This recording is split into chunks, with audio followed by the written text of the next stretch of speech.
የማመን ዋጋው መከራ አለመቀበል የሚመስላችሁ ለምንድን ነው? አንድ ሰው በሃይማኖት ሲኖር ኦርቶዶክሳዊ የመሆኑ ምልክት መፈተኑ ነው። ከእግዚአብሔር ጋር መኖር ከጀመራችሁ መፈተን ትጀምራላችሁ። ስላመነ ያመነው አምላክ አስጊጦ አስውቦ አስከብሮ ያኖረው የለም።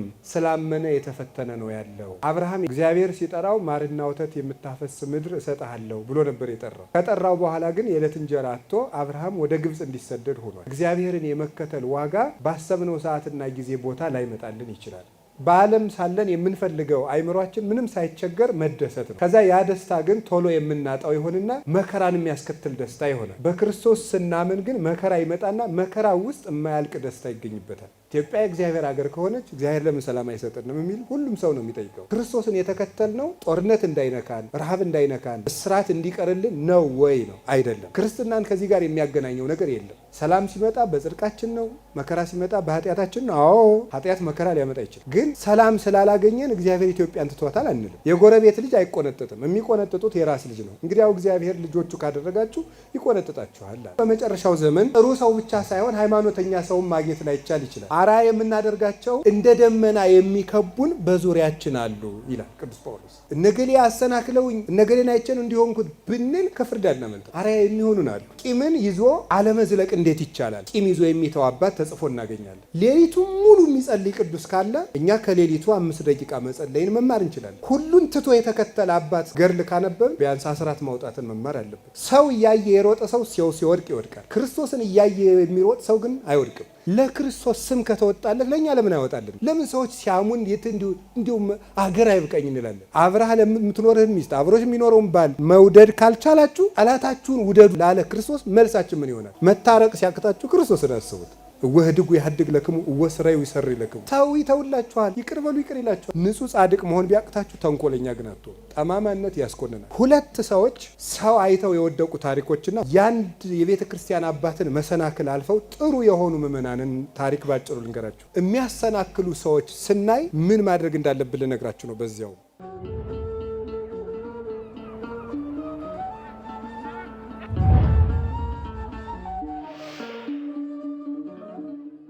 በስመ አብ ወወልድ ወመንፈስ ቅዱስ አሐዱ አምላክ።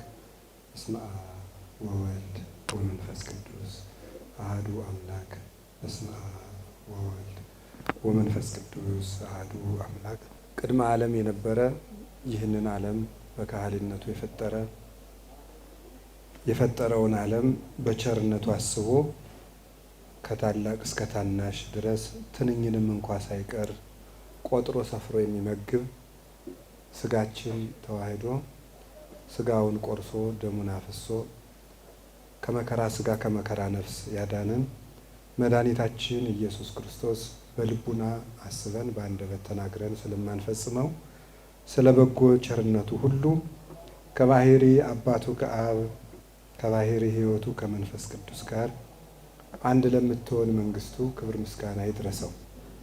የእናታችን የቅድስት ድንግል ማርያም የቅዱሳን መላእክት የቅዱስ መስቀሉ የቅዱሳን ነቢያት የቅዱሳን ሐዋርያት የቅዱሳን አበው ሰማዕታት ጻድቃን ደናግሉ መነኮሳት ረድኤታቸው በረከታቸው ከሁላችን ጋር ጸንቶ ይኑር። የእግዚአብሔር ቤተሰቦች አንድ አምላክ በሚሆን በአብ በወልድ በመንፈስ ቅዱስ እንደምን ሰነበታችሁ? እንደምን ዋላችሁ? እንደምን አመሻችሁ? ቸሩ ፈጣሪያችን እግዚእነ ኢየሱስ ክርስቶስ ስላደረገልን ነገር ሁሉ በአንድነቱ በሶስትነቱ ከአባቱ ከአብ ከባሕርይ ሕይወቱ ከመንፈስ ቅዱስ ጋር ይክበር ይመስገን። በመካከላችን ተገኝቶ እንዲያስተምረን ቅዱስ ፈቃዱ ይሁንልን። እንደ እግዚአብሔር ፈቃድ የምንማማርበት የትምህርታችን ኃይለ ቃል የሚሆነው የጸናውን አስቡ በሚል ርዕስ ነው የምንማማረው። የሐዋርያው የቅዱስ ጳውሎስ መልእክት ምዕራፍ 12 ቁጥር 3 ላይ የምናገኘው ኃይለ ቃል ነው። ይሄ ቅዱስ ጳውሎስ እንደምታውቁት የቅድስት ቤተ ክርስቲያናችን ብርሃን ነው።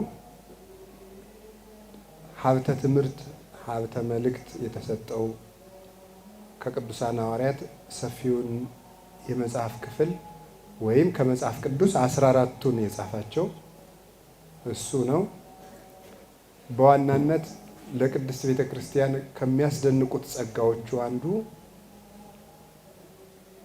ለምእመናንና ለክርስቶስ ያለው ፍቅር ነበረ። ለክርስቶስ ያለው ፍቅር ፍጹም የጸና መሆኑን ሲነግረን ራሱን ሁሉ ዘንግቶ ጌታችን ኢየሱስ ክርስቶስ በእሱ እንደሚኖር ነግሮናል።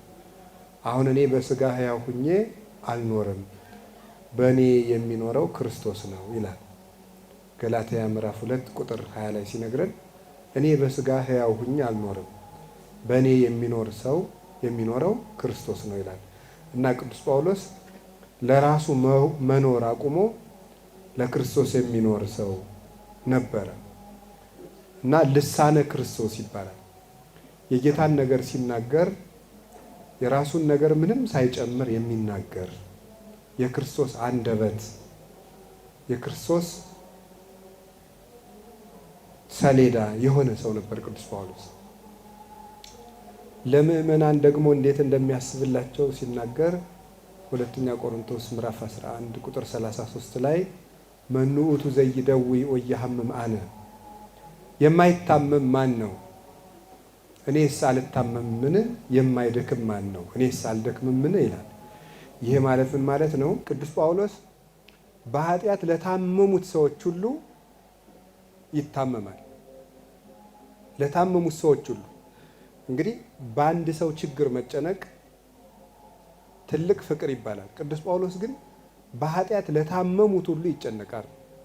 አንድ ሰው ትልቅ አደጋ ደረሰበት ሲባል የምንወደው ሰው ሲሆን ለዚያ የሚሰማን ነገር ምግብ የማያስፈላ እንቅልፍህ የማያስወስድ ሊሆን ይችላል፣ ርኅሩህ ልብ ካለን። ቅዱስ ጳውሎስ ግን ይህንን የሚያደርገው ለሁሉም ምእመናን ነው እና ስለ እናንተ ምጥ ይዞኛል ይላቸው ነበረ። እናት ልጇን ስትወልድ በሚሰማት መጠን ቅዱስ ጳውሎስ ለአንድ ክርስቲያን ያስብ ነበረ እና ፍጹም ክርስቶስን የሚመስል ነበር። ጌታችን ኢየሱስ ክርስቶስ ራሱን አሳልፎ በመስጠት ነበር ፍቅሩን የገለጠ። ወነይነሂ ንተነብል በአምሳለ ክርስቶስ፣ እኛም በክርስቶስ አምሳል ወደ እግዚአብሔር እንለምናለን ብሎ ሁለተኛ ቆሮንቶስ ምዕራፍ 5 እንደነገረን በክርስቶስ አምሳል ማለት ራሳችንን እንደ ጌታ ስለ ምእመናን ሰውነት አሳልፈን በመስጠት ፍጹም አስታራቂዎች እንሆናለን ያለ ሰው ነበረ እና ቅዱስ ጳውሎስ እንደሱ ፍቅር የሞላለት አባት አልነበረም። ረድኤቱና በረከቱ ከሁላችን ጋር ይኖር። ለወንጌል ሁሉን አድርጓል። ከታመሙት ጋር ታሞ አስተምሯል። ለጣዖት ከሚሰግዱት ጋር ጣዖት የሚያመልክ መስሎ ሰብኳል። ከነዳያን ጋር እንደ ነዳይ ሆኖ አስተምሯል። ሁሉን የሆነ ነው። ተገርፏል፣ ተሰቃይቷል፣ ታስሯል፣ ተሰድቧል፣ ሁሉን አድርጓል።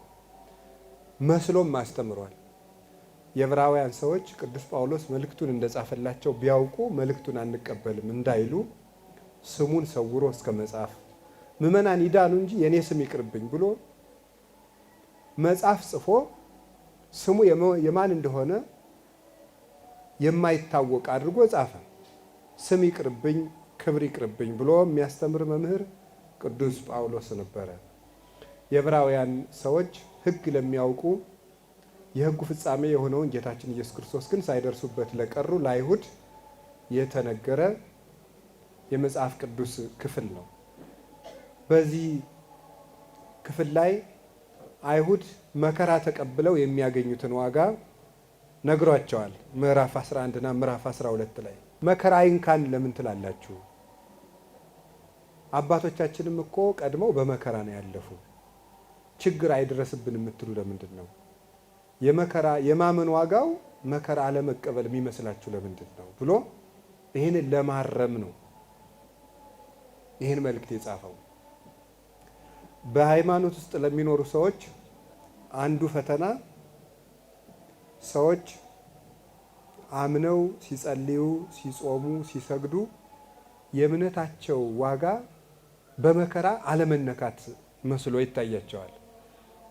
እግዚአብሔርን ከቀረብኩት አይርበኝም፣ አይጠማኝም፣ አያመኝም፣ ሰላም እሆናለሁ ብለን እናቀዳለን። ነገሩ ግን ከዚህ ወደዚያ ያለው የሆነ ነው፣ አይገናኝም ነገሩ። ኦርቶዶክሳዊ ሊሆን የፈለገ ሰው ሁሉ የሚጠብቀው መከራ እንደሆነ አስቦ መምጣት አለበት። የኦርቶዶክሳዊነት ዋጋው ከዚህ የተለየ ነው። ሰው የእግዚአብሔር ሲሆን እለብሳለሁ ብሎ ሊያስብ ይችላል። ግን የእግዚአብሔር ስንሆን እንዲያውም እንለብስ የነበረ ልናጣም እንችላለን። ለምሳሌ አብርሃም የእግዚአብሔር ሳለ የእግዚአብሔር ሳይሆን ሳለ ዘመድ ነበረው። የእግዚአብሔር መሆን ሲጀምር ግን ከዘመዶች ተለይተህ ውጣ ነው ያለው። የእግዚአብሔር መሆናችን ብቸኛ ሊያደርገን ይችላል። አብርሃም የእግዚአብሔር ሳይሆን ሳለ ሀገር ነበረው። የእግዚአብሔር መሆን ሲጀምር ግን ሀገር አጣ። ሁሉን አጥቶ ነው የተከተለው። እግዚአብሔር ሲጠራው ማርና ወተት የምታፈስ ምድር እሰጥሃለሁ ብሎ ነበር የጠራው። ከጠራው በኋላ ግን የዕለት እንጀራ አጥቶ አብርሃም ወደ ግብፅ እንዲሰደድ ሆኗል። እግዚአብሔርን የመከተል ዋጋ ባሰብነው ሰዓትና ጊዜ ቦታ ላይመጣልን ይችላል። ያንን ነው ቅዱስ ጳውሎስ የሚያስተምረን። እንደዚያ ያገኘ የለም ነው። ስላመነ የተሸለመ ስላመነ ያመነው አምላክ አስጊጦ አስውቦ አስከብሮ ያኖረው የለም። ስላመነ የተፈተነ ነው ያለው ለማለት ነው። ጌታም ሐዋርያትን ጠርቶ ሲያስተምራቸው ወትከውኑ ጽሉአነ በይንተ ስሜ በውስተ ኩሉ አሕዛብ፣ በእኔ ስም ስላመናችሁ፣ የኔን ስም ስላስተማራችሁ፣ በእኔ ስም ስለተጠራችሁ በዓለም ሁሉ ዘንድ የተጠላችሁ ትሆናላችሁ። ከምኩራቦቻቸው ያወጧችኋል። ወኩሉ ዘይቀትል ኪያክሙ ይመስሎ ከመ ዘመሥዋዕተ ያበጉ ለእግዚአብሔር፣ እናንተን የሚገድል ሁሉ ለእግዚአብሔር መስዋዕት የሚያቀርብ የሚመስልበት ጊዜ ይመጣል አላቸው ጌታ። አውቃችሁ ግቡት ነው። በእኔ ስም ትወደዳላችሁ አላላቸው። ስለምጸልይ ሰው ይወደኛል ብለን ካሰብን ሊሆን አይችልም። እንዲያውም የክርስቶስ መሆን ስንጀምር በሰዎች ላይ ያደረ ጋኔን ሁሉ እኛን መጥላት ይጀምራል። ሰዎች እንዲጠሉን ሊያደርግ ይችላል። በስንፍናችን የሆነውን ነገር ግን ሰው ሁሉ ይጠላኛል ብለን እንድናስብ አይደለም። ስለዚህ ክርስቲያንነት ወዲና ወዲያ ነው እኛ የምናስበው። ክርስቲያንነት ማለት እንግዲያማ እየተጨነቁ መኖር ነው ወይስ እግዚአብሔር የእኛን መብት ገፈን ለሱ ሰጠን በቃ ለሱ ብቻ እንድንኖር የሚፈልግ አምላክ ነው የሚል ጥያቄ ሊነሳብን ይችላል። እንደዚህ አይደለም። ደስታ ማግኛውን መንገድ ነው የለየው። በዓለም ሳለን የምንፈልገው አይምሯችን ምንም ሳይቸገር መደሰት ነው። ከዛ ያ ደስታ ግን ቶሎ የምናጣው ይሆንና መከራን የሚያስከትል ደስታ ይሆናል።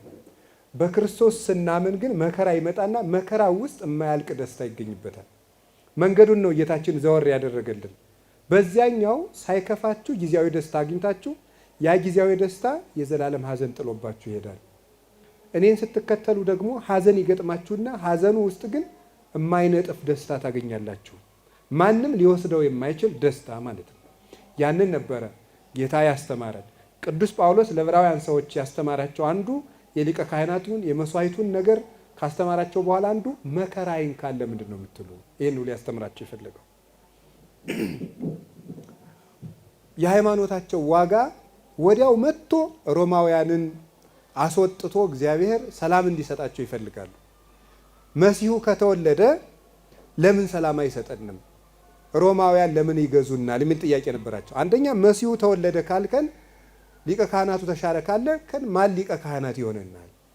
መስዋዕቱ ቀረ ካልከን በምን እንታረቃለን ከእግዚአብሔር ጋር?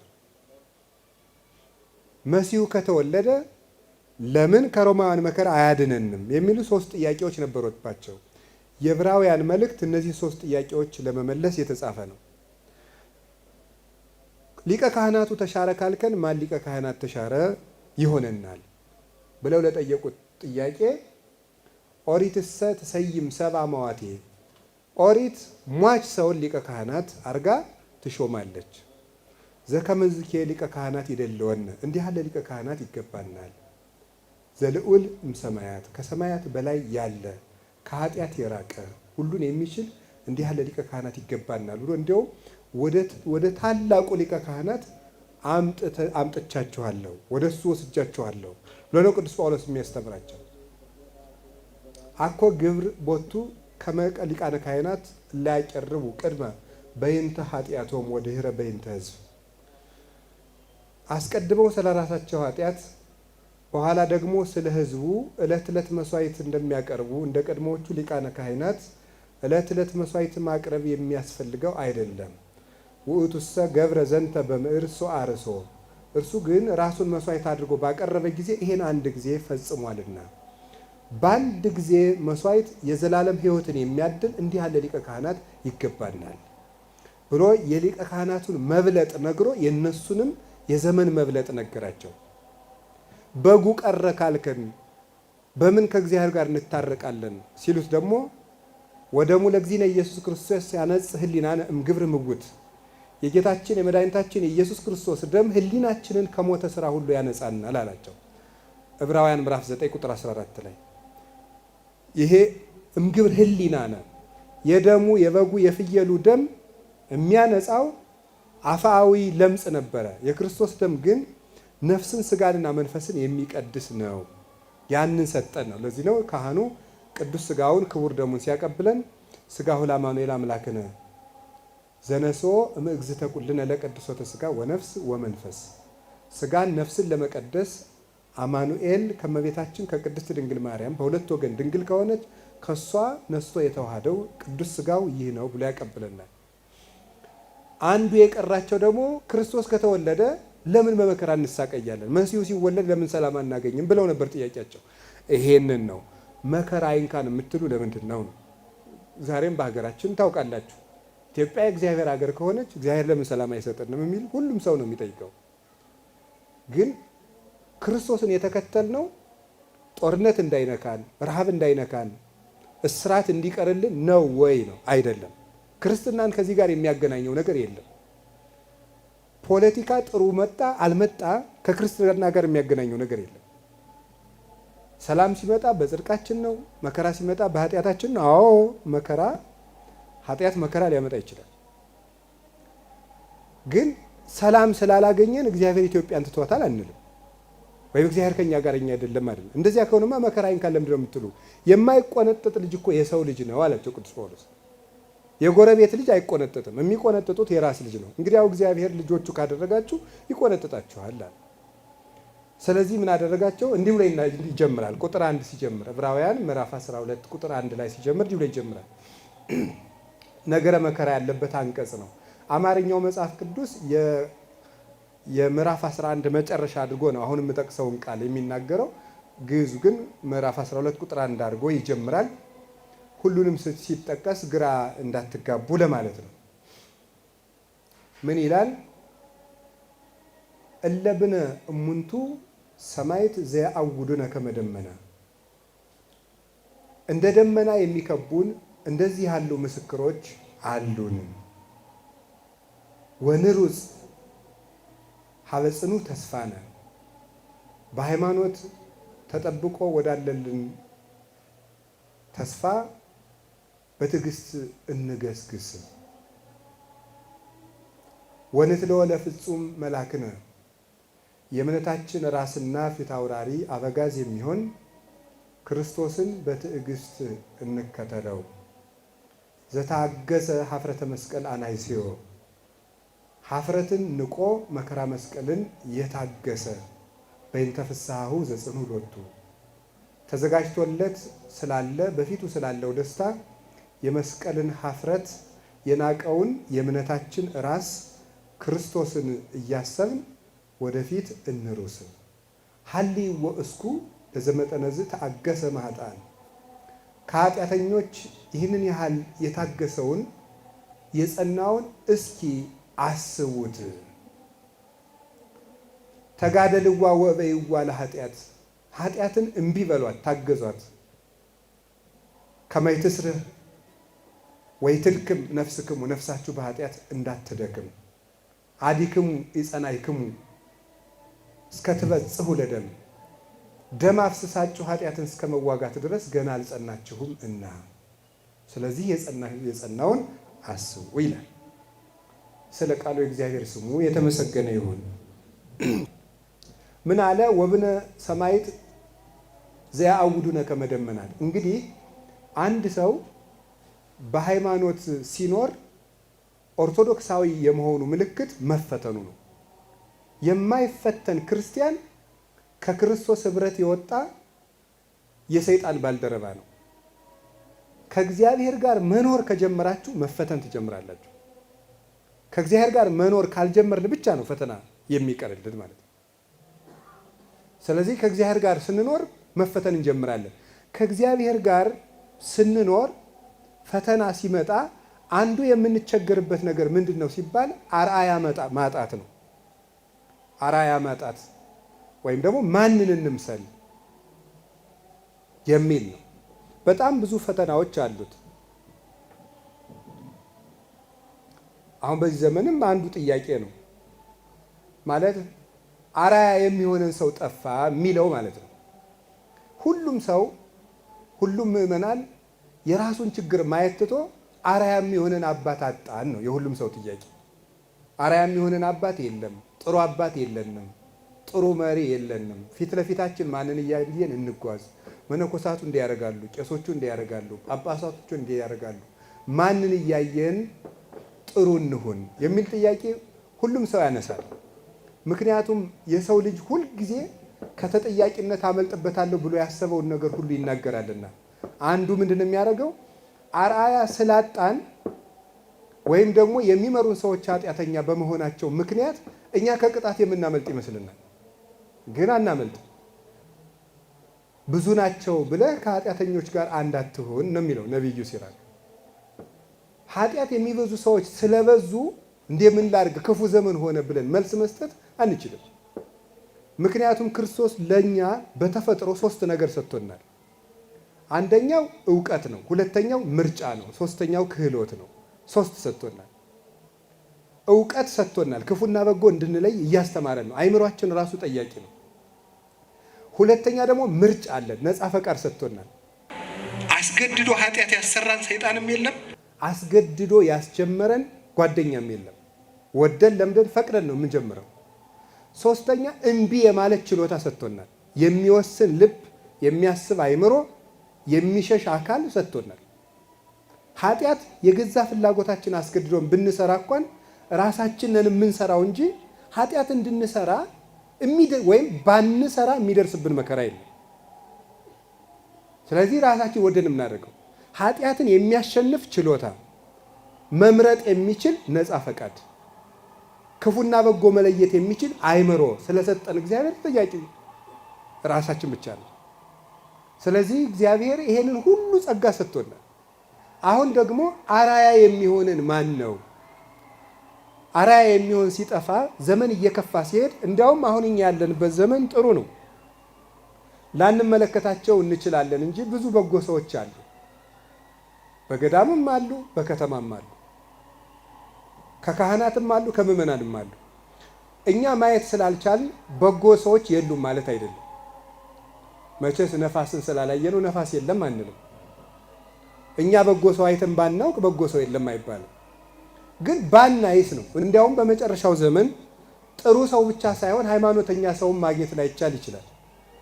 ጌታ በሉቃስ ወንጌል የሰው ልጅ በመጣ ጊዜ እምነት ያገኝ ይሆን ብሏልና፣ እንኳን ምግባር እምነት ይጠፋል። በመጨረሻ ላይ ሃይማኖት እንኳን ያለው ሰው ይጠፋል። የዚያን ጊዜ መካድስ ከቅጣት ያድናል አያድን? እና ምንድን ነው አሁን እግዚአብሔር የሚጠይቀን ከኛ ሲባል ምን አርአያ ማንን እናደርግ ነው? አርአያ የምናደርጋቸው እንደ ደመና የሚከቡን በዙሪያችን አሉ ይላል ቅዱስ ጳውሎስ። እንደ ደመና የሚከቡን አሁን የያዝናቸው ሰዎች አርአያ ባይሆኑን ንስሐ አባታችን አርአያ ላይሆነን ይችላል። የምናያቸው ካህናት፣ የቤተ ክርስቲያን መሪዎች አርአያ ላይሆኑን ይችላሉ። ወይም እንዲያውም የሚያሰናክለንን ነገር ሊያሳዩን ይችላሉ። ግን አርአያ የሚሆኑን ግን እንደ ደመና የሚከቡን አሉ አለ። ጠቅሷቸዋል። እነማን ናቸው? እነ ጌዴዎን፣ እነ ባርቅ፣ እነ ዳንኤል ከላይ ምዕራፍ 11 ቁጥር 1 ጀምሮ እነ ሄኖክ፣ እነ አብርሃም የጸኑትን ዘረዘረልን። እነዚህን ማየት እንችላለን። ቅርብ ያለው አባትህ አርአያ ባይሆነ ሩቅ ያለውን ተመልከት ነው። የት አይቼ? በመጽሐፍ ተጽፎልሃል። ገድላቸው ተጽፏል፣ በመጽሐፍ ቅዱስ ተነግሯል፣ ትርጓሜያቸው እየተነገረ ነው። ስለዚህ የጸኑትን እንደ ደመና የሚከቡን ምስክሮች አሉ ነው። ምን ማለት ነው? ደመና ከሀገር እንደማይጠፋ ወይም ከሰማይ ስር እንደማይታጣ አርአያ ጠፍቶ አያውቅም ነው። አንተ ስንፍናህ ነው እንጂ ማድረግ ስለማትፈልግ ነው እንጂ ማመካኘት ስለምትወድ ነው እንጂ አራያ የሚሆንህ ሰው ጠፍቶ አያውቅም። ወይ ማስተዋል አትፈልግም ወይም እያመካኘህ ከእግዚአብሔር እቅፍ ትወጣለህ እንጂ አራያ የሚሆንህ አላጣህም። ደመና ታቶ ያውቃልን? ነፋስ ጠፍቶ ያውቃልን? አራያ የሚሆን በጎ ሰውስ ጠፍቶ ያውቃል? አያውቅም። አልቦሙ ምክንያት ለጌጋዮሙ ለበደላቸው ምክንያት የላቸውም ብሏል ጌታ። ስለዚህ ሰው እነገሌ አሰናክለውኝ እነገሌ አይቼ ነው እንዲሆንኩት እነገሌን አይቼ ነው እንዲሆንኩት ብንል ከፍርድ አናመልጥም። አራያ የሚሆኑን አሉ። ገድለ ቅዱሳንን ከምናነብባቸው 8 ምክንያቶች አንዱ አራያ እንዲሆኑን ወንጌልን እንዴት እንድንፈጽመው ነው። ወንጌል እንዴት ነው የሚሰራው ነው። ቂምን ይዞ አለመዝለቅ እንዴት ይቻላል? ቂም ይዞ የሚተው አባት ተጽፎ እናገኛለን።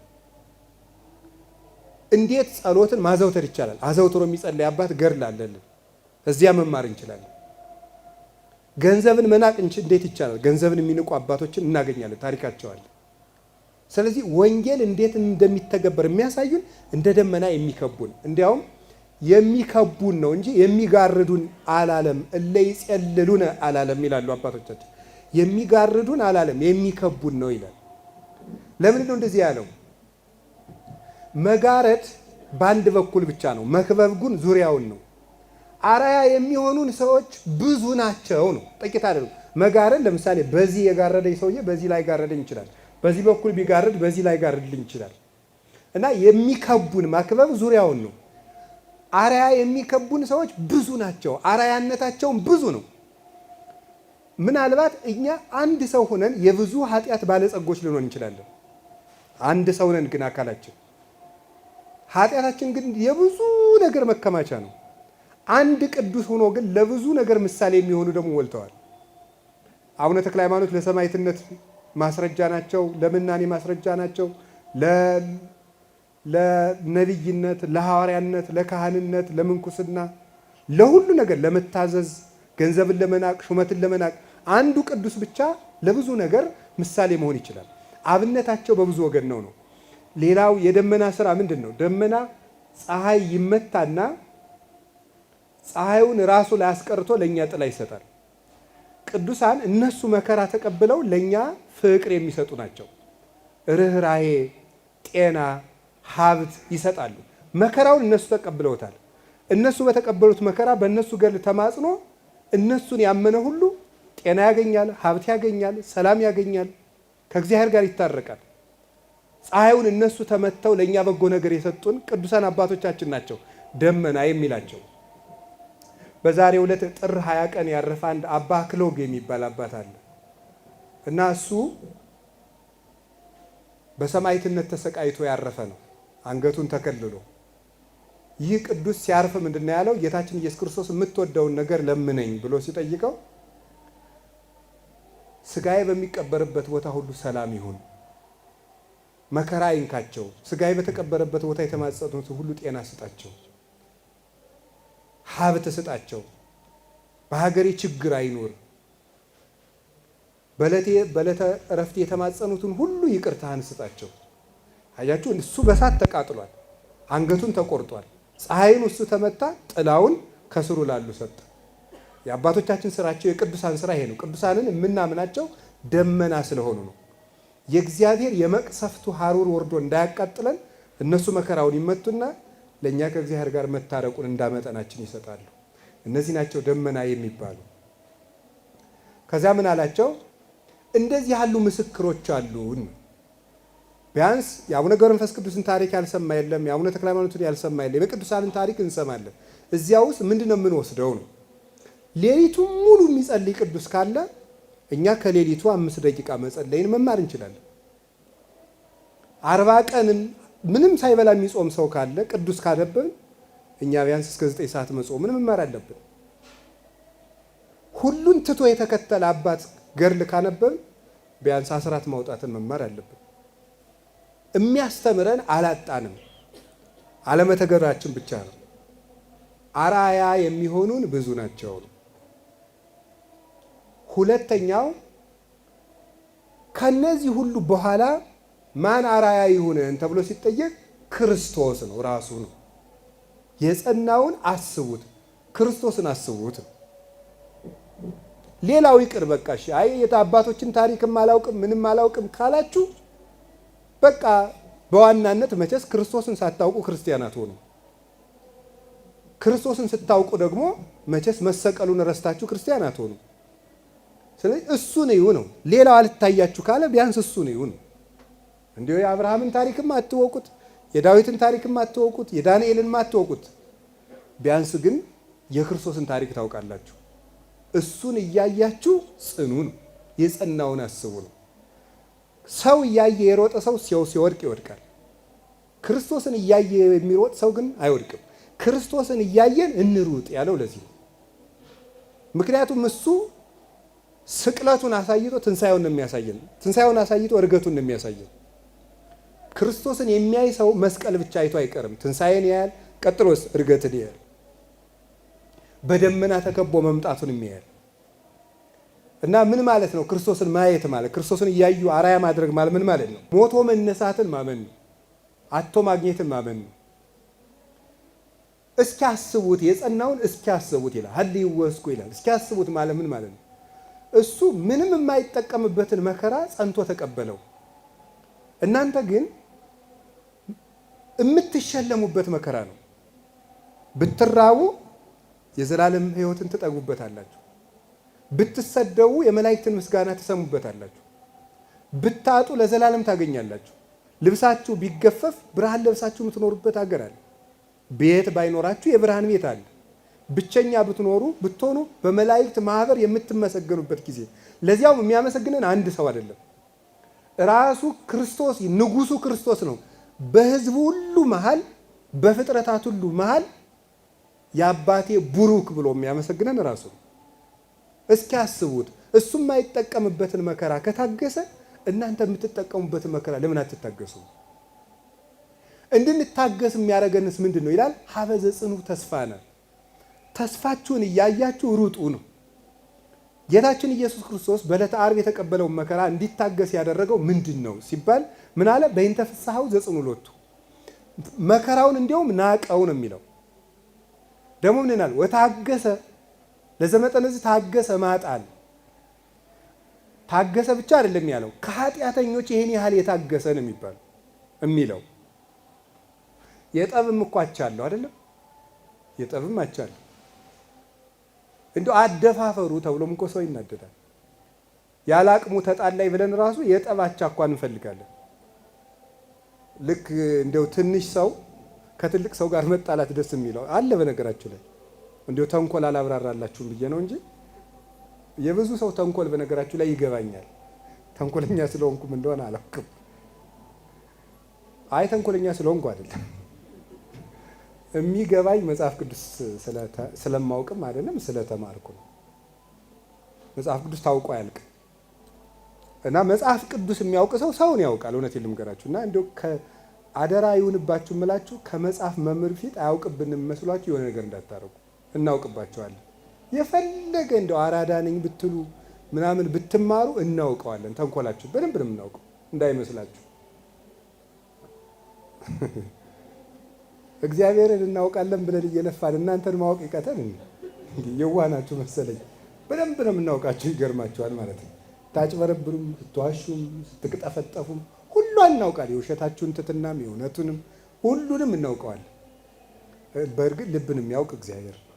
የተመጠነውን እናውቃለን ስላችሁ እንደው ሰው የሚያውቀው እና እንደው አንዳንዱ ሰው ከትልቅ ሰው ጋር ተጣልቶ በጠብ ራሱ መከበር የሚፈልግ ሰው አለ። ትልቅ ሰው ይሳደብና የጠብ ሽምግልና እኩል ይያያዛሉ። ከዛ እገሌና እገሌ ሽምግልና ተቀምጠው የሚል የጠብ ክብር ያገኛል ማለት ነው። እንደው የጠብም ክብር አለው እኮ ደፈረኝ። እንደው ክርስቶስ እኮ የተጣሉት የሚገዳደሩት የለም። ማን ይገዳደራል? ከኃጥአን እኮ ነው ያን ሁሉ የታገሰው። ከትልቅ ሰዎችም አይደለም፣ ከማይረቡ ርኩሶች እኮ ነው ያን ሁሉ መከራ የተቀበለው። ይሄን ሁሉ ተቀበሉ፣ ለዚያውም የማይጠቀምበት ደግሞ ሳይበድል። ደግሞ ይገርማል፣ የሚከሱት ሰዎች ወንጀለኞች፣ እሱ የሚከሰስ ምንም ሳይሰራ። ይሄንን ሁሉ የታገሰውን እስኪያስቡት የተቀበለ ስለምንድን ነው ሲባል በፊቱ ስላለው ደስታ። በፊቱ ያለው ደስታ ምን ይመስላችኋል? እግዚአብሔር ደስ ሳይለው ቀርቶ ኖሮ የሚያገኘው ደስታ አለ? የለም። ታዲያ ምንድን ነው ያ ደስታ ስትሉ የሰው መዳን ነው። ስለ ሰው መዳን ብሎ ይህንን ሁሉ የታገሰውን እስኪ አስቡት። እናንተ ስለ ራሳችሁ ብላችሁ መዳን ብላችሁ እንዴት አትታገሱም ነው። ይህንን ነው እስኪ አስቡት የሚለን ይሄን። ስለ ራሳችሁ መዳን እንዴት አትታገሱም? ምን እያሰብን እንጽና? በኃጢአት መውደቅ ሲገፋፋን፣ ስንፍና ሲያሸንፈን ምን እያሰብን እንጽና ስትሉ ተስፋችሁን እያሰባችሁ ጽኑ ነው። ምንድን ነው የማተርፈው ብላችሁ እያሰባችሁ። አንድ የቤተ ክርስቲያን አባት የበረሃ አባት ነው። በበረሃ ከኖሩ መነኮሳት አንዱ ነው እና የበቃ አባት ነው። መነኮሳት ተሰብስበው ሄደው አባ እንዴት ብለን እንኖር ብለው ጥያቄ ጠየቁት። ሲመልስላቸው ምን ብሎ መለሰላቸው? እንደ ነጋዴ ሆናችሁ ኑሩ አላቸው። ምን ይመስላችኋል? እንደ ነጋዴ ሆናችሁ ኑሩ ማለት ምን ማለት ነው? እሺ እኔ ልንገራችሁ። እዚህ ውስጥ ብዙ ነጋዴ ይኖራል ብዬ አስባለሁ። ነጋዴ የሚያደርጋቸውን 3 ነገሮች ቢያንስ ልንገራችሁ። በኢኮኖሚስት የሚደረገውን ትንታኔ የራሳችሁ ተናገሩ። እኔ ከመጽሐፍ አንጻር ያለውን የተናገርኩ። ነጋዴ የሚያደርጋቸው ምንድን ነው? አንደኛ ምንድን ነው? ትጋት ነው። ትጋቱን አይታችሁታል? ሰው በጣም ትጉ እኮ ነው። እስቲ መርካቶ ሄዱ። ምን የመሰለው ሀብታም እኮ ቱታ ለብሶ ነው የምታገኘው። ይለፋል፣ ምንም አይጸየፈውም። ራሱ ቀለም ፊቱን ቢቀባው የበርበሬ ነጋዴ አይታችሁታል? አይታችሁ ታውቃላችሁ? እንዴት እንደሆነ የቀለም ነጋዴ የፈለገ ብታዩት ቀለም ቢቀባ ቱታ ቢለብስ ከመኪና ስር ቱታ ለብሰው ሲንከባለሉ አይታችኋታል?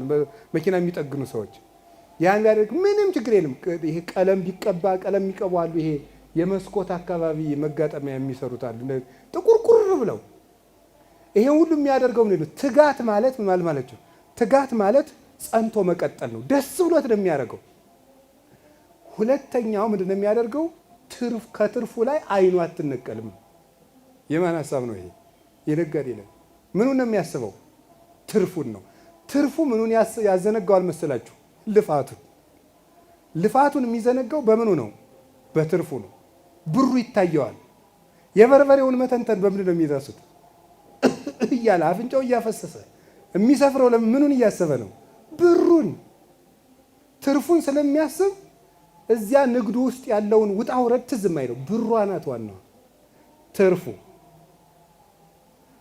ሶስተኛ ነጋዴ የማይረሳው ነገር ኪሳራውን። እነዚህ ሶስቱን አይረሱም። የሚገርማችሁ ያ የበረሃ አባት እኮ ነው የተናገረው። ኪሳራውን አይረሳም ነው። ማታ የሚያስበው ስንት ከሰርኩ ነው ይላል። ስለዚህ አንተም ይላል ትጋ። ስትተጋ ምን እያሰብክ ነው? ትርፍህን አስብ ነው። ልትዘፍን ሲገፋፋ ምንድን ነው የማተርፈው በል። እንድትሳደብ ሲገፋፋ ምንድን ነው የማተርፈው በል። ስጋ የማይገባ ነገር እንድትሰራ ሲያሸንፍህ ከዚህ ምንድን ነው የማተርፈው በል። ቀጥሎ ምን ታተርፋለህ? ትርፉን አስብ ነው። ትርፉን አስብና በዚያ ከስሜት ውጭ በሆነው የነፍስህ መንገድ ጽናበት ነው። አንድ ሰው ምንም ሱስ ወይም ኃጢአት ውስጥ ቢሆን ምንድን ነው የማተርፈው ብሎ ከጠየቀ መዳን ይችላል፣ ማቆም ይችላል። ሰይጣን ሁልጊዜ እንዳንጠይቅ ነው የሚያደርገን። ድርጊቱን ብቻ እንድናስብ ነው የሚያደርገን እንጂ ከድርጊቱ በኋላ ያለውን ነገር እንድናስብ አያደርገንም። ምንድን ነው የማተርፈው? መንግስተ ሰማያት። ምንድን ነው የማተርፈው? ጸጋ። ምንድን ነው የማተርፈው? ጤና። ምንድን ነው የማተርፈው? በእግዚአብሔር ዘንድ ያለ ባለሟልነት። ምንድን ነው የማተርፈው? ረድኤት። ምንድን ነው የማተርፈው? እድሜ። እንዲህ ብለን ካሰብ በስመ አብ ወወልድ ወመንፈስ ቅዱስ። ሰው ምን ኃጢአት ይሰራል? ትርፉን ካሰበ። ሶስተኛው ምንድን ነው ማሰብ ያለብን? ኪሳራውን ነው። ማታ ስትተኛ ወንድሜን አስቀየምኩት፣ ማንን አስቀይም የገባው በል ይላል። በዝርዝር ነው የሚጽፈው በዜና አበው ላይ። ማታ ስትገባም ዛሬ ማንን አስቀየምኩ፣ ከክርስቶስ ጋር ዋልኩ ወይስ ከሰይጣን ጋር ዋልኩ በል። ሌሊት ጠዋት ስትነሳ ከእግዚአብሔር ጋር አደርኩ ከሰይጣን ጋር በል። መንግስተ ሰማያትን ይዣት አደርኩ ሲኦል ውስጥ ገብቻ አደርኩ በል። ኪሳራህን ገምግም ነው ጠዋትና ማታ። የማያስብ ነጋዴ፣ ኪሳራውን የማያስብ ነጋዴ፣ ትርፉን የማያስብ ነጋዴ ይሄ ምን ይባላል? ዘምቶ ተወረስ ይባላል አሉ ብፁዕ አቡነ ኤልሳ በረከታቸው ይድረሰን በአጸደ ነፍስ። ዘምቶ ተወረስም ይባላል። ዘምቶ ተወረስ ማለት ምን ማለት እንደሆነ ሆሆ ልትወውሽ ከጦርነት ጋር እንዳይገናኝብኝ። ነገሩ ግን ያለ መጽሐፍ ላይ ነው። ልናገረው። ምን ማለት መሰላችሁ? ዘምቶ የሚወረስ ማለት ዘመቻ ሊያስፋፋ ወይም ግዛት ሊያስፋፋ ወደ ሌላ ሀገር ውጊያ የሚሄድ ንጉሥ ነው። ሲሄድ ግን በምስራቅ ወደ ምስራቅ ግዛት ሊያስፋፋ ሲሄድ ምሳሌ በምዕራብ ባለው ድንበሩ ምን አላስቀመጠበትም? ጠባቂ አላስቀመጠም። ከዛ በዚያ ግዛት ሊያስፋፋ ሲሄድ ምኑ ተወርሶ ይቆየዋል? ራሱ ቤተ መንግስቱ ተወርሶ ይቆየዋል። እንዲህ ያለ እንዳትሆን ይላል ማሪሳቅ እኮ ነው የሚለው። እንደዚህ ያለ እንዳትሆን ዘምተህ እንዳትወረስ ግዛትህን ሳትለቅ ተዋጋ ይላል። ግዛት የተባለችው ጸሎት ናት። ጸሎት አቋርጦ አገልግሎት የለም። ከዚያ ወጥተህ ቤተ መንግስትህን ለቀህ አትዋጋ። ቤተ መንግስትህ ጸሎት ነው። ከጸሎትህ ወጥተህ ሰይጣንን ማሸነፍ አትችልም ነው። እንደዚያ ዘምቶ እንዳይወረስ ነጋዴ ትርፍና ኪሳራውን እና ትጋቱን እስቲ አሁን ነጋዴ ያስቡት። የነጋዴን ትጋት አስቡት። ለንስሐ አባት አይገኝ፣ ጉባኤ ላይ አይገኝ፣ ምን አይገኝ። አብዛኛው ነጋዴ አንዳንዱ እንዲያውም ኧረ ልጄ ጉባኤ ና ተብሎ ሲደውልለት መዋጮ ሲኖር ጥሩኝ ይላል። ነፍሱን ብር ሊያወጣው ነው እንዲያው ማለት ነው። እንዲህ አድርጎ የሚያተጋው ምንድን ነው? ትርፍና ኪሳራ ነው። ትርፍና ኪሳራ ይሄ ዓለም ንግድ ነው። ወበከመ ብእሲ ዘይነግድ ወፀዋ አግብርቲሁ ውሃቦሙ ንዋዮ ይትገበሩ ቦቱ። መንግስተ ሰማያት ሕገ ወንጌል ተስፋ እግዚእነ ኢየሱስ ክርስቶስ ሩቅ አገር የሚሄድ ነጋዴን ባሮቹን ጠርቶ ያተርፉበት ዘንድ መክሊት የሰጣቸውን ሰው ይመስላል አይደል ያለ። እንድንነግድ ነው። እድሜ ንግድ ነው። ወጣትነት ንግድ ነው። ሽምግልና ንግድ ነው። ትዳር ንግድ ነው። ምንኩስና ንግድ ነው። ሹመት ንግድ ነው። ነጋዴነት ንግድ ነው። እጃችን ላይ ያለው ነገር ሁሉ መንግስተ ሰማያትን የምንገዛበት መነገጃ ወረታችን ነው። ሁሉ ነገር እድል ነው። ጊዜ እድል ነው። ጧት እድል ነው። ማታ እድል ነው። ቀን እድል ነው። ትራንስፖርት እድል ነው። ሁሉ ነገር ክረምት እድል ነው። በጋ እድል ነው። ማጣት እድል ነው። ማግኘት እድል ነው። ካገኘ የመስጠት እድል ሰጥቷል እግዚአብሔር። ካጣ የማመስገን እድል ሰጥቷል። ሁሉም እድል ነው። እግዚአብሔር በሰጠን ነገር ሁሉ ከተጠቀምንበት መንግስተ ሰማያት የማንወርስበት አጋጣሚ የለም። ሁሉንም ለመንግስተ ሰማያት ከተጠቀምንበት ይሄንን ነው። እስኪ የጸናውን አስቡት። ይሄን እያሰባችሁ ተስፋችሁን አስቡ ነው። ክርስቶስም መከራውን እያሰበው እሱ ተስፋ አይፈልግም፣ ራሱ ተስፋ ነው። ወደፊት ያለውን የምዕመናንን ድህነት አስቦ ያንን ከታገሰ እናንተም ነገን እያሰባችሁ ጽኑ ነው። ዛሬ የጸሎታችንን አዝመራ ላናጭደው እንችላለን። የመስጠታችንን የማገልገላችሁን ዋጋ ላታገኙ ትችላላችሁ። ግን ነገን እያሰባችሁ ነው። ይህንን ነው የነገረን።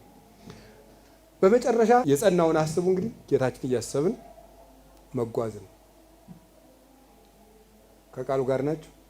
እንዲሁ ከሰው ጋር መኖር ሲያቅታችሁ ራሱ አንድ ሀሳብ ምንድን ማሰብ ያለባችሁ?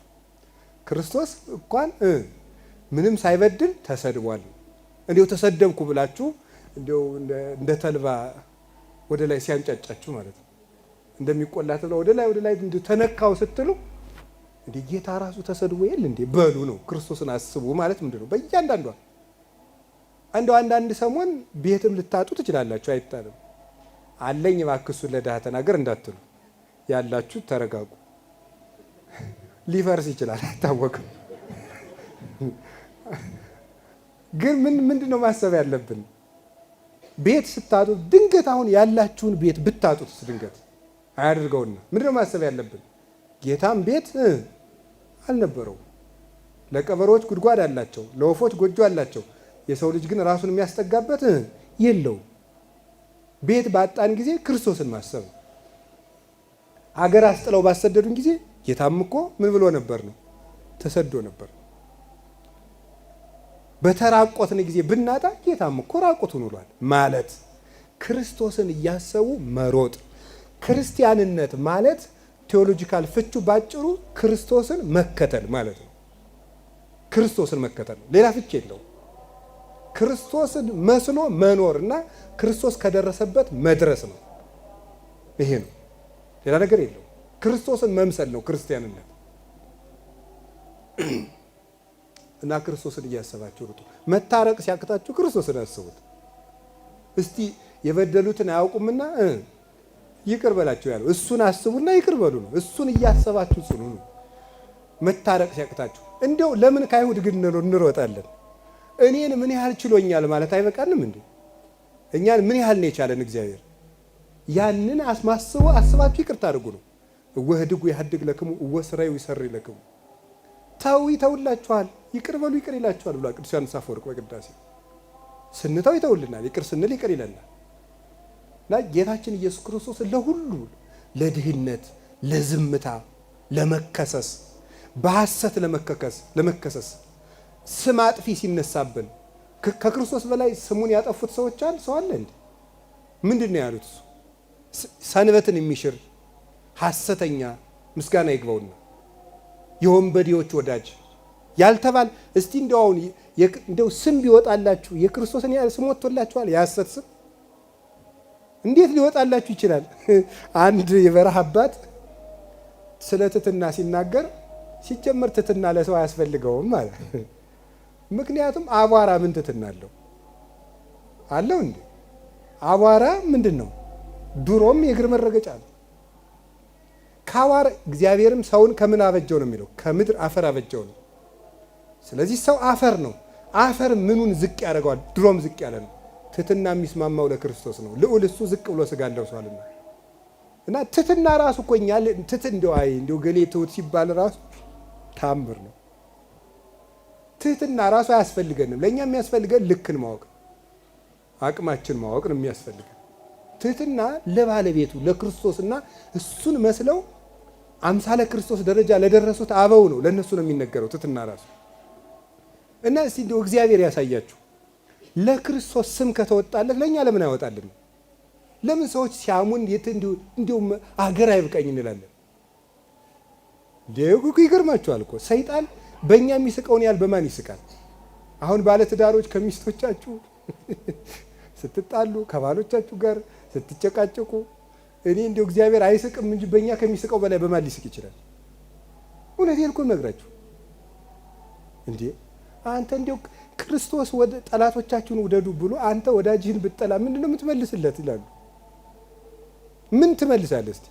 ጠላትህን ውደድ ብሎ ወዳጅህን ብትጠላ ምንድን ነው የሚመልስልህ? አብረህ ለምትኖርህን ሚስት አብሮሽ የሚኖረውን ባል መውደድ ካልቻላችሁ ጠላታችሁን ውደዱ ላለ ክርስቶስ መልሳችን ምን ይሆናል? ምንም። እስቲ ክርስቶስን አስቡት ብሏል ቅዱስ ጳውሎስ። ከቃሉ ጋር ናችሁ? እስቲ እንደው ሌሊቱ ሙሉ ዝርግት ብላችሁ ስታድሩ፣ እውነቴን እኮ ውሃ ያመጣው ግንድ መስላችሁ እንደው ዝርግት ብላችሁ ስታድሩ እንደው እስቲ ክርስቶስን አስቡት። 3 ሰዓት እኮ የታሰረበት ሰዓት ምሽት 3 ሰዓት 6 ሰዓት እንደሆነ ከሐና ከቀያፋ ፊት ተከሶ የቀረበበት 10 ሰዓት ጀምሮ እያመላለሱ ሐናና ቀያፋ የገረፉበት ሰዓት የጌቶች ጌታ እሱ የተከሰሰበት ሰዓት። ሰው በዚያ ሌሊት እንዴት 30 ደቂቃ እንዲሁ ክርስቶስን ካረሳችሁ አለቃ የሌላችሁ ካልሆናችሁ በስተቀር እንዴት ተኝታችሁ ታድራላችሁ? ክርስቶስን እስኪ ያስቡት ብሎናል። ጌታን የሚያስብ ሰው ሁልጊዜ ርኅሩህ ይቅር ባይ ነው የሚሆነው። ገር ይሆናል። ቢያንስ ንጽህና በእግዚአብሔር ረዳትነት ይመጣል። ገርነት ግን ራሳችን የምናመጣው ነው። ቢያንስ ይውላችሁ ንጹህ ጻድቅ መሆን ቢያቅታችሁ ተንኮለኛ ግን አትሆኑ። ጠማማነት ያስኮንናል። እግዚአብሔርም እንዳይረዳን ነው የሚያደርገው። እንደው ከዚህ በኋላ የምነግራችሁ የሚያሰናክሉ ሰዎች ስናይ ምን ማድረግ እንዳለብን ልነግራችሁ ነው። በዚያው እስኪ የጸናውን አስቡ በሉ። አንደኛ ክርስቶስን እያሰብን ምን እንድንሰራ ነው? አቤት ምን እንድንሰራ ነው? እኔ የሆኑ መነኩሴ ናቸው ፕሮቴስታንት ያስደረጉኝ ብትል ክርስቶስ ይቅር የሚል እንዳይመስል። ጳጳሱ እንዲህ ሲያደርጉ አየኋቸው እኔ ከዚያን ጊዜ ጀምሮ እንዲሁኝ የቀረው ብትል እሳ እንዴ ጳጳሱ በራሳቸው ነፍስ ነው የሚጠየቁት። በአንተ ነፍስ ጭምር ቢጠየቁ ራሱ ለሳቸው ፍዳ ይጨመራል እንጂ ለአንተ ምሕረት አይጨመርልህም። ስለዚህ ምንድን ነው ክርስቶስ እኔን አታይም ወይ ነው መልሱ። እኔን እያየህና ተከተለኝ ነው የሚለው። የምታየው ካጣ እኔ ነኝ ነው። እሱንማ ታሳዩናላችሁ ነው የሚል። መቼስ የኢትዮጵያ ሰው እኮ ወግ ለመሰንጠቅ ታምረኛ እኮ ናቸው። እንዲሁ እናንተ ምስጢር ነው የማይገባችሁ እንጂ ወግ መሰንጠቅ ይገባችኋል። ሃይማኖት ብቻ ነው የማይገባ እንጂ ወግማ ይሰደጠው አቀባል። አሁን ለወሬ ማበጀት ቁጭ ብሎ እናንተ ካባችሁን ለብሳችሁ ኃጢአት እየሰራችሁ ጋርዳችሁን ክርስቶስን በየት እናየው የሚልም አይጠፋም። አሁን ብድግ ብሎ እኔ ጋርጀህ ነው ክርስቶስ ሲጀመር እንዲህ ግርግዳ መሰለ እንዲህ ሰው የሚጋርደው እሱ የጽድቅ ፀሐይ ነው፣ ተራራ የማይጋርደው። ዓይንህ ከጠራ ቤት ውስጥ ሆነ ታየዋለህ። አይናችንን ማጥራት ነው የሚፈልገው። ክርስቶስን እያየን እንሩጥ። ሁለት ሰዎች ሰው አይተው የወደቁ ታሪኮችና የመከራ መዘዝ ያመጡ ሰዎችን ብቻ ልንገራችሁ እና ሶስተኛ ያንድ የቤተ ክርስቲያን አባትን መሰናክል አልፈው ጥሩ የሆኑ ምዕመናንን ታሪክ ባጭሩ ልንገራችሁ። አንደኛው ዲዮቅልጥያኖስ ይባላል። ዲዮቅልጥያኖስ የሚባለው በዘመነ ሰማዕታት 40 ዓመት ቤተ ክርስቲያን በመከራ እንድትሰቃይ ያደረገ ንጉሥ ነው። ታውቁታላችሁ። እነ ቅዱስ ጊዮርጊስን ሲያሰቃይ ነበረ። ሌሎችንም ሰማዕታት እነ ቅዱስ ፋሲለደስ እነ ቅዱስ መርመናም እንዲሰቃዩ ያደረገ ከባድ ጨካኝ ንጉሥ ነው እሱ። ይሄ ሰው ይገርማችኋል ክርስቲያን ነበር። ክርስቲያን ሆኖ ሳለ ከፋርስ ንጉሥ ጋር ጦር ይገጥማል። ጦርነት ይገጥምና የዚያኛውን ሀገር ንጉሥ ልጅ ማርኮ በጦርነት ያመጣዋል። በጦርነት ማርኮ አምጥቶ ሲያመጣው በዘመኑ የነበረው ጳጳስ አባ አጋጌዮስ ይባላል። ለአባ አጋጌዮስ በምርኮ ያመጣሁት ልጅ ነውና ጠብቅልኝ ብሎ ይሰጠዋል። ማን? ዲዮቅልጥያኖስ። ለማን? ለአባ አጋጌዮስ። የማንን ልጅ? የዚያኛውን የባላንጣውን ንጉሥ ልጅ። ይሄ ሰው አባ አጋጌዮስ ጋር ልጁ እንዳለ ሰው ይነግረዋል። ለዚያኛው ንጉሥ ሲነግረው መልእክተኛ ይልቅና ወርቅ እሰጥሃለሁ ልጄን ስጠኝ ነው። አባ አጋጌዮስ ወርቅ ይቀበልና ያ ልጅ መልሶ ወደ ሀገሩ ይሰደዋል። ዲዮቅልጥያኖስ መጥቶ ሲጠይቀው ያ ልጅ የት አለ? ሙቷል። ሞቶ የት አደረከው? ቀበርኩት። አምኖ ተቀመጠ። መልሰው ጦርነት ሲገጥሙ ያን ልጅ ማርኮ አመጣው። ማርኮ አመጣና ቤት አስቀምጦ አባ አጋጌዮስን ያ ልጅ እንዴት ሆነ ነበር ያልከኝ? ሞቶ ቀብሬዋለሁ። በል እስቲ በመጽሐፍ ቅዱስ ባል ማለ ገብተ ቀድሳ ቁርበና አባ አጋጌዮስ ቅዳሴ ገባ። ይሄ ዲዮቅልጥያኖስ ምን ብሎ ነበረ? ይሄ ሰውዬ ወርቅ ተቀብሎ ልጁን በውሸት ሞቶ ቀብሬዋለሁ ብሏልና ዛሬ ስጋው ደሙ ይሰነጥቀዋል ብሎ ነው ያሰበው። ሲወጣ አልተሰነጠቀም። ከዚህ በኋላ የክርስቲያን አምራ ከዚያ ምንድን ያደርገው? ወርቁን አስፈጨና አስደቅቆ አስበጥብጦ አጠጣው። በትኩሱ ሲያጠጣው ወርቁ ሰነጠቀው። አይ የክርስቶስም አምላክ ቢሆን ይሰነጥቀው ነበር፣ ወርቅ ግን ሰነጠቀ። ወርቅስ ማን ነው አለ? አምላክስ ማን ነው አለ? ወርቅ ነው አለ። ከዚያ በኋላ ክርስቲያኖችን እያረደ ቤተክርስቲያን እያቃጠለ ያን ያህል የ40 ዓመት መከራ ተቀበለች ቤተክርስቲያን። ሰዎች ከውሻ ጋር እየታገሉ ከውሻ ጋር እየበሉ ለተራቡ አንበሶች እየተጣሉ። ይሄን ሁሉ ችግር ያመጣው ምንድን ነው ሲባል ሰዎችን አይቶ መሰናከል ነው። ክርስቶስም አይቶ በኋላ ግን ያንን አጋጌዮስን መልአክ ቀጣው። ስለዚህ ካህናት እናንተ ኃጢአት ሲሰራ የምታውቁት ካህን ሲቀድስ ልታዩት ትችላላችሁ። እግዚአብሔር ካልፈረደማ ብትሉ አይፈርድም። ለምን? እናንተ ለምንድን ነው ሌባ ሆናችሁ ዘማዊ ሆናችሁ ያልሰነጠቃችሁ? እናንተን የሚሰንጥቃችሁ እናንተን ካልሰነጠቀ ያኛውንም አይሰነጥቅም። ይታገሳል እስከ ጊዜው ድረስ።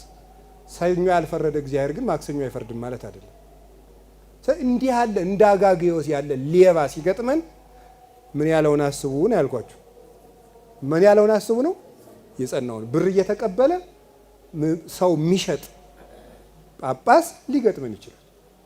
በሰው ደም ብር የሚያከማች ጳጳስ ሊመጣብን ይችላል ወደፊት።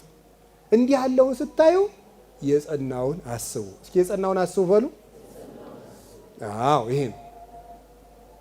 ዲዮቅልጥያኖስ እሱንም ጎዳ፣ ቤተክርስቲያን በእርግጥ አተረፈች በሰማዕታት። ሁለተኛው ማርቲን ሉተር ነው። ታውቁታላችሁ አይደል? ማርቲን ሉተር 1531 ላይ የዛን ጊዜ ይሄን ሁሉ በአውሮፓውያን አቆጣጠር 1531 ላይ በእኛ 15 ስንት ነው የሚሆነው? 23 ነው። 23 ላይ ማለት ነው። ይሄን ሁሉ የመታደስ አብዮት የሚባል አስነስቶ ያን ሁሉ መከራ ያመጣው ዛሬ እንግዲህ በመላው ዓለም ላይ ወደ 800 ሚሊዮን የፕሮቴስታንት እምነት ተከታዮች አሉ። እንግዲህ ይሄን ያህል የተለያየ ለዚያውም ወደ 40,000 ወይም 43,000 የተለያየ ቅርንጫፍ የተለያየ አመለካከት እንዲኖራቸው እሱ የመጀመሪያው ሉተራን ቤተክርስቲያን አቋቁሞ አሁን ግን እየተከፋፈለ የሚያል ክፍልፋይ እንዲመጣ ያደረገው ለምንድን ነው ሲባል እርሱ በአንድ የካቶሊክ የቤተክርስቲያን መሪ መናደዱ ነው። መናደዱን ተጠቅሞ ግን እሱ ግን ዶክትሪን ሊዮን 10ኛ ይባላል። ሊዮን 10ኛ የሚባለው የካቶሊክ ፖፕ ነበረ በጊዜው። እሱ ባወጣው አዋጅ የካቶሊክ ቤተክርስቲያን ያስተዳደር ውድቀት ምክንያት ያንን ትኬት እየቆረጠች ይሄን የገዛ መንግስተ ሰማያት ይገባል እያለች የቤተክርስቲያን ማሳደሻ የካቴድራል ማሳደሻ በመሸጧ ምክንያት እሱ የማስተት ነው። አንድ ሰው ነው የተሳሳተ፣ ሊዮን ተሳሳተ አይደል? ሊዮን በመሳሳቱ ምክንያት ተናደደና እንዲያውም የቤተ ክርስቲያን አባቶች የሚባል ነገር አያስፈልግም፣ ኤፍሬም፣ ቄርሎስ፣ ዮሐንስ አፈወርቅ የሚባል የለም፣ መጽሐፍ ቅዱስ ሊበራል ነው፣ ማንም ሰው አንብቦ ሊረዳው ይችላል፣ ማንም ሰው አንብቦ መረዳት ይችላል። እንዴ ለኔም ለራሱ ይገባኛል፣ ለእንትናም ለራሱ ይገባታል፣ ለገሌም ለራሱ ይገባዋል ብሎ የቤተ ክርስቲያን አባቶችን ሰንሰለት ቆረጠው። ያለ አባት የተገኘ ልጅ የለም። ቅዱስ ጳውሎስም ዕብራውያን 13 ቁጥር 7 ላይ ተዘከሩ ማኳንንቲክሙ ዘነገሩክሙ ቃለ እግዚአብሔር፣ የእግዚአብሔርን ቃል የነገሯችሁን ዋኖቻችሁን አስቡ፣ እንዘ ትርእዩ ሰናየ ግዕዞሙ ተመሰልዎሙ፣ በጎ ስነ ምግባራችሁን እያያችሁ ምሰሏቸው ብሎናል። ስለዚህ የቤተ ክርስቲያን አባቶችን እንዳይታሰቡ ያደረገው አንድ ሰው በመጥራቱ ምክንያት ነው። ይሄ ሁሉ ውጥንቅጥ ያመጣው ይሄ ሰውዬ ነው። ተገለጠልኝ ብሎ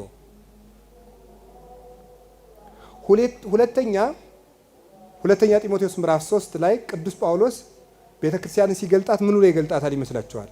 አምዳ ወድዳ ለጽድቅ ቤቱ ለእግዚአብሔር ሕያው፣ የሕያው የእግዚአብሔር ቤት የእውነትና የጽድቅ መሰረት ይላታል። ማን? ቤተክርስቲያን። ስለ እውነት ተጠያቂዋ ማን ናት? በሉ እንጂ ቤተክርስቲያን ናት። የእውነት መሰረት የሕያው እግዚአብሔር ቤት ነው። ስለ መጽሐፍ ቅዱሳዊ አተረጓጎምና እውነት ተጠያቂዋና ባለቤቷ ማን ናት? በሉ እንጂ ቤተ ክርስቲያን ናት አለ። ማን ነው እንደዚህ ያለው? ቅዱስ ጳውሎስ። የእውነት ግድግዳ፣ የእውነት መሰረት የሕያው እግዚአብሔር ቤት ናት አለ። እውነት በቤተ ክርስቲያን እጅ ነው ያለ። እውነት እንደ ቤተ ክርስቲያን ነው። መጽሐፍ ቅዱስ እንደ ቤተ ክርስቲያን ነው። ስለዚህ ሮም ውስጥ ያለች አንድ ቤተ ክርስቲያን በመሳሳቷ ቤተ ክርስቲያን የቤተ ክርስቲያኒቱን አውቶሪቲ የሚባለውን ቤተ ክርስቲያን መጽሐፍ ቅዱስን የመተርጎም የማተት የመቁጠር ቀኖና የመስጠት የመስፈር የመለካት ስልጣን ነበራት። ያን የሰጣት ማን ነው? ጌታ ነው የሰጣት። ለምን? አካሉ ስለሆነች። ኤፌሶን ምዕራፍ 1 ቁጥር 23 ላይ እንደነገረን ቤተ ክርስቲያን የክርስቶስ አካል ናት። ከአካል በላይ ለራስ ቅርብ የለም። ከቤተ ክርስቲያን ውጭ ለክርስቶስ ቅርብ ሊሆን የሚችል የለም። ስለዚህ እውነት እንደ ቤተ ክርስቲያን ነው፣ እንደ ግለሰብ አይደለችም፣ እንደ ጉባኤ ነው። እንደዚያች ቅድስት ጉባኤ ናት። እኔ ድግማ ይበረነ ዘከማ ያለም ምዱ ካልአን ሌሎች እንዳስለመዱ ጉባኤ መፍታትን አንውደድ፣ ማህበራችንን አንፍታ ብሏል ቅዱስ ጳውሎስ ዕብራውያን ምዕራፍ 10 ቁጥር 25 ላይ። ይሄ ሰውዬ ይሄን ሁሉ ያመጣው በሊዮን ስህተት ነው፣ በአንድ ሰው ስህተት ነው። ይሄ ሰው አሁን ካቶሊክና ኦርቶዶክስ ትክክል የካቶሊክና የክርስቶስ የኦርቶዶክስ ልዩነት አይደለም እያወራው ያለሁት። እሺ ካቶሊክ እንዲህ ናት፣ ኦርቶዶክስ እንዲያ ናት አይደለም እያልኩ ያለሁት።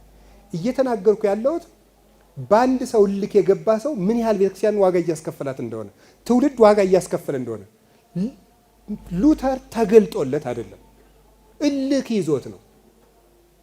አንደኛ በሊዮን ስለተቆጣ ነው። ሶስተኛ የስጋ ፍላጎትን መሸፈን ስላቃተው ነው። ማርጋሬት የምትባል መነኩሲት ወደደ። ስለዚህ በእሷ ፍቅር ሲፈታ መነኩሴ የሆነ እንዴት ሴት ትወዳለህ የሚለውን ሐሜት ማለፍ ሲያቅተው ክርስቶስ ነፃ አውጥቶኛል አለና ኃጢአትን ሊቃውንት አባቶቻችን እስመ ሰብእ ለእከዩ ሃይማኖት ያለብሳ፣ ሰው ክፋቱን ሃይማኖት ያለብሳታል ይላሉ። ክፋቱን ሃይማኖት ስለሚያለብሳት የግሉን አቅም ማጣት እንዲያውም ምንኩስና ኃጢአት ነው በሚል በመገለጥ ምክንያት አመጣው። የራሱን የኃጢአት መብት ዶክትሪን አድርጎ አመጣው። ወንበዴ ሄዶ ከመጽሐፍ ቅዱስ ነው የሚጠጋው። ጽድቁን በመጽሐፍ ቅዱስ ማመካኘት በጥቅስ ማስደገፍ የሚፈልግ ሰው በጣም ብዙ ነው። የዚህ ሁሉ ችግር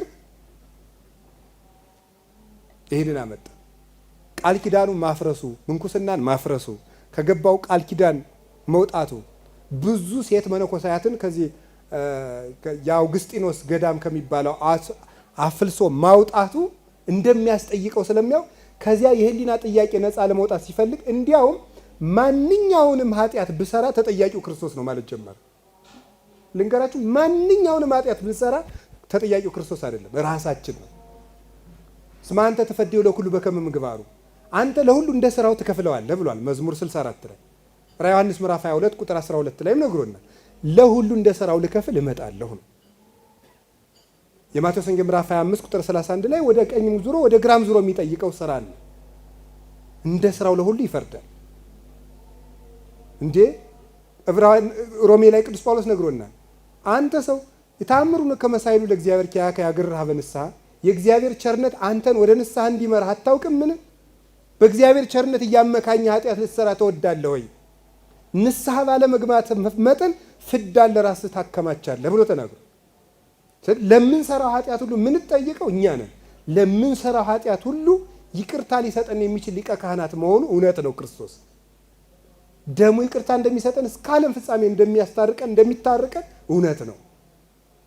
ነገር ግን በዚያ መንገድ ባለመሄዳችን መጠን ግን ያ ደም ራሱ የሚፈርድ ነው።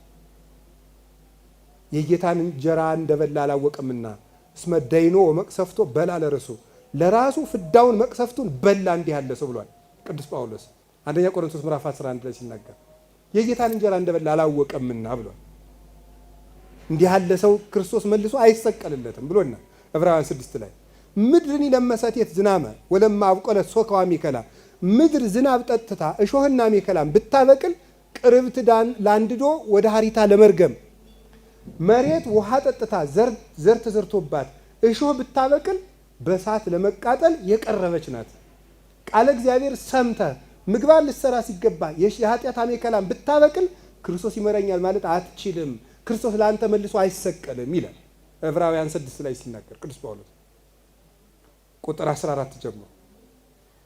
ጌታችን መድኃኒታችን ኢየሱስ ክርስቶስ ኃጢአተኛ እንድንሆን አይደለም ምሳሌ የሆነን በጎ እንድንሆን ነው አርአያ የምንሆነው። እኔን ምሰሉኝ፣ እኔ በልቤ የዋህና ትሑት ነኝ፣ እኔን ምሰሉ ያለ ለበጎነት ነው እንጂ ክፋት ለመስራታችን ክርስቶስ ጠበቃ ልናደርገው አንችልም። ክፋት ሰርተን ስንመለስ ይቅር ሊለን ግን ይችላል።